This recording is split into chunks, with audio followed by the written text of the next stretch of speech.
नमस्कार। राम मंदिर के निर्माण के लिए समूचा हिंदू समाज एक साथ सहयोग कर रहा है और इस विषय में चर्चा करने के लिए, इस विषय में बात करने के लिए आज हमारे साथ विश्व हिंदू परिषद के अंतर्राष्ट्रीय कार्याध्यक्ष एडवोकेट आलोक कुमार जी उपस्थित हैं। साथ ही आप राम मंदिर निधि समर्पण के अभियान प्रमुख के दायित्व का भी निर्वहन कर रहे हैं। ये विचार जब ट्रस्ट बना तो हमने ये निर्णय लिया है कि हम समाज के सहयोग से राम मंदिर का निर्माण करेंगे। इसके पीछे हमारा उद्देश्य क्या है? उद्देश्य ये है कि ये मंदिर पूरे समाज का है। जैसे राम पूरे देश के थे, हम सबके थे, वैसे ये राम मंदिर भी सबका है। मुझे ध्यान है कि जब मंदिर छोटा था नक्शे में, तो एक बिजनेस हाउस ने कहा था कि वो सारा पैसा देना चाहते, अच्छे मन से कहा था। पर हमको ध्यान में आया कि दिल्ली में सेठ घनश्याम दास बिड़ला जी ने एक बड़ा मंदिर बनाया, उसका नाम रखा गौरी शंकर मंदिर। पर बनवाया क्योंकि बिड़ला जी ने था, तो लोग उसको बिड़ला मंदिर कहते हैं।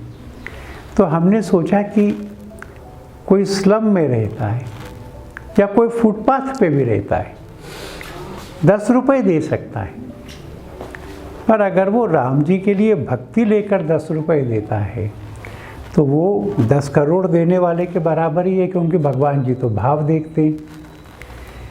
तो शुरू में हमने सोचा कि हम 4 लाख गांवों में जाकर के निधि समर्पण लें और 11 करोड़ परिवारों में जाएं। हमने घोषणा भी की थी इसकी। उसके बाद सब प्रांतों में बैठक हुई, सब जिलों में बैठक हुई। तो अब जो आंकड़ा आया है, तो देश के 5.25 लाख गांवों में निधि समर्पण प्राप्त करने के लिए जा सकेंगे। 13 करोड़ परिवार, माने 65 करोड़ लोग, वो इस काम में समर्पण करेंगे। 10 रुपये का, 100 रुपये का, 1000 रुपये का कूपन बनाया है। राम जी का चित्र है, पैसा समर्पण करो, अपनी पूजा में राम जी का चित्र और मंदिर लगाओ, और इसके ऊपर का 2000 और ऊपर का पैसा जो है वो रसीद बुक से लेंगे। इसमें 65 करोड़ लोग परिवार देश भर से सहयोग, 65 करोड़ लोग देश भर से सहयोग करने वाले हैं। मध्य प्रदेश की भूमिका इसमें क्या रहने वाली है? मध्य प्रदेश में अभियान का स्वरूप क्या? मध्य प्रदेश तो हिंदुत्व का हृदय है। यहाँ के लोगों ने फैसला करा है कि वो 50,000 गाँवों में जाएंगे। वो 1.25 करोड़ परिवार, माने 6.5 करोड़ लोग, ऐसा एक बड़ा अभियान चलेगा। मैं इसी उम्मीद करता हूँ कि 15 जनवरी से शुरू करके 27 फरवरी तक है, और जब हम 27 फरवरी के बाद मध्य प्रदेश का आंकड़ा लेंगे तो वो कहेंगे, भाई साहब हमने कोई भी गांव नहीं छोड़ा, हम सब गांवों से हिंदुओं से लेकर आए। आपने जैसे कहा कि मध्य प्रदेश हिंदुओं का हृदय प्रदेश है, मगर इस हृदय प्रदेश में पिछले 1 सप्ताह में 2 हिंसा की घटनाएं हो गई हैं, एक उज्जैन में और एक इंदौर में। तो राम मंदिर निधि समर्पण की जुलूसों पे लगातार हो रहे इन हमलों पे संगठन का क्या विचार है? मैं बहुत कंसर्न्ड हूँ, मैं बहुत चिंतित हूँ। जिस दिन फैसला भी आया था, हमको ये संभावना भी लग रही थी कि हम जीतेंगे सुप्रीम कोर्ट से। हमने अपने कार्यकर्ताओं से कहा था, भैया जुलूस मत निकालो, पटाखे मत फोड़ो। ये किसी की पराजय नहीं हुई है, ये सत्य की विजय हुई है।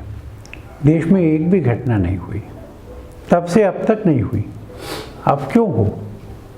हमने अपने कार्यकर्ताओं को सावधान रहने के लिए कहा है, हमने प्रशासन को भी सतर्क रहने के लिए कहा है, और मैं अपने दूसरे भाइयों से भी कहना चाहता हूँ कि सुप्रीम कोर्ट ने अयोध्या में मस्जिद के लिए भी जगह दी है। शांति से काम करो, सौहार्द से काम करो। शरारत करोगे तो किसी के लिए भी अच्छा नहीं होगा, और मैं उम्मीद करूँगा कि ऐसी कोई और घटना देश में ना हो सके। सरसंघ चालक जी ने अपने उद्बोधन में राम मंदिर से राष्ट्र मंदिर के निर्माण की बात कही थी। राम मंदिर की सामाजिक दृष्टि आप किस तरह से देखते हैं? राम मंदिर भारत के हिंदू समाज को किस तरीके से प्रभावित करने वाला है? क्या भूमिका रहने वाली है राम मंदिर की? आपने बहुत अच्छा सवाल पूछा। सरसंघ चालक जी ने कहा था कि जैसे जैसे अयोध्या में मंदिर विकसित हो, हम सबके हृदय में भी मंदिर विकसित हो। तो राम राज्य कैसा था? जब राम जी ने निषाद राज को बुलाया गले मिलने के लिए, तो तुलसीमानस में लिखा है कि निषाद राज संकोच में कहने लगे, मैं बहुत छोटी जाति का हूँ। और राम ने कहा, मैं छोटा बड़ा मानता ही नहीं हूँ, ये तो प्रेम का नाता है। तो मुझे लगता है कि इन 3 सालों में हम इस देश में समरसता स्थापित कर सकेंगे। जात पात, ऊंच नीच, इन भावनाओं का पूरी तरह से उन्मूलन करेंगे। राम जी ने शेड्यूल्ड ट्राइब्स को अयोध्या बुला के नहीं मिले थे, विज्ञान भवन में नहीं मिले थे, वो तापस भेष में सब जगह गए थे। तो इन शेड्यूल्ड ट्राइब्स को देश की मुख्य धारा में लाना, इनका आर्थिक पिछड़ापन दूर करना, शैक्षणिक पिछड़ापन दूर करना। अहल्या क्यों पत्थर हो गई थी? दोष तो इंद्र का था ना।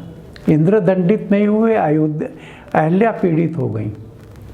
राम ने जाकर गरिमा दी स्वयं। महिलाओं की गरिमा, महिलाओं का आदर, महिलाओं का सहभाग प्राप्त करना। अरण्य कांड में आता है कि ऋषियों की हड्डियां देखी जिनको राक्षसों ने खाया था, तो भुजा उठाकर प्रण किया कि मैं धरती को निशाचरहीन कर दूंगा। तो फिर इस देश से आतंकवाद का समूल नाश होना, समूल नाश होना।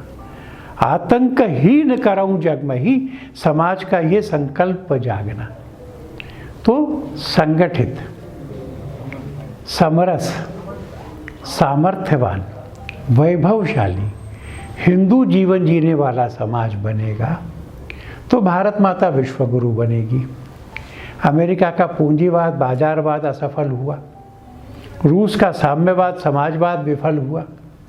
अब अध्यात्म, धर्म और ऐहिक जीवन, इनके मेल से सुख और शांति मिलती है, ऐसा रास्ता विश्व को दिखाना। तो अयोध्या स्पंदन केंद्र होगा, अयोध्या से हृदय धड़केगा और पूरे देश में और विश्व में हम इसको प्राप्त करेंगे।